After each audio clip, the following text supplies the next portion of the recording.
আমরা যারা সনাতনী আমরা অনেকেই আমাদের যে সনাতনী 12টি মাস আছে এই মাসগুলির নাম আমরা অনেকেই জানি না।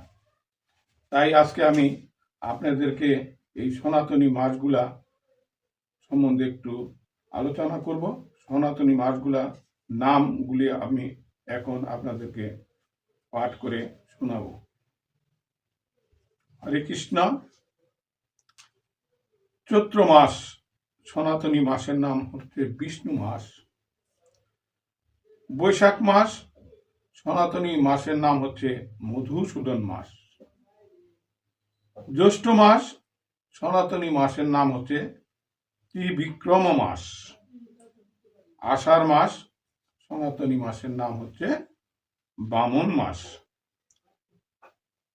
মাঘ আষাঢ় শ্রাবণ মাস সনাতনী মাসের নাম হচ্ছে শ্রীধর মাস।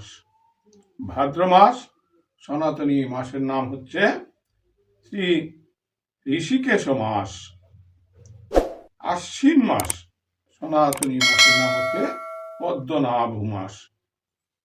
ভাদ্র মাস সনাতনী মাসের নাম হচ্ছে ভাদ্র মাস বলছি না, দামোদর মাস।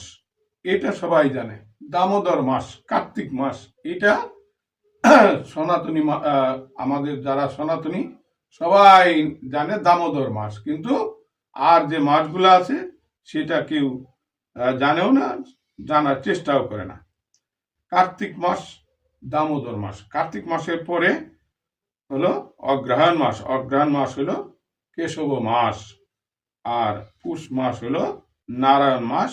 এই বর্তমানে মাঘ মাস চলছে মাধব মাস। আর ফাল্গুন মাস গোবিন্দ মাস। এবং আমাদের আরেকটা মাস আছে, এমনি বাংলা মাস হলো 12টা, কিন্তু আমাদের সনাতনী মাস হলো 13টা। 13 নম্বর মাসের নাম হচ্ছে পুরুষোত্তম মাস।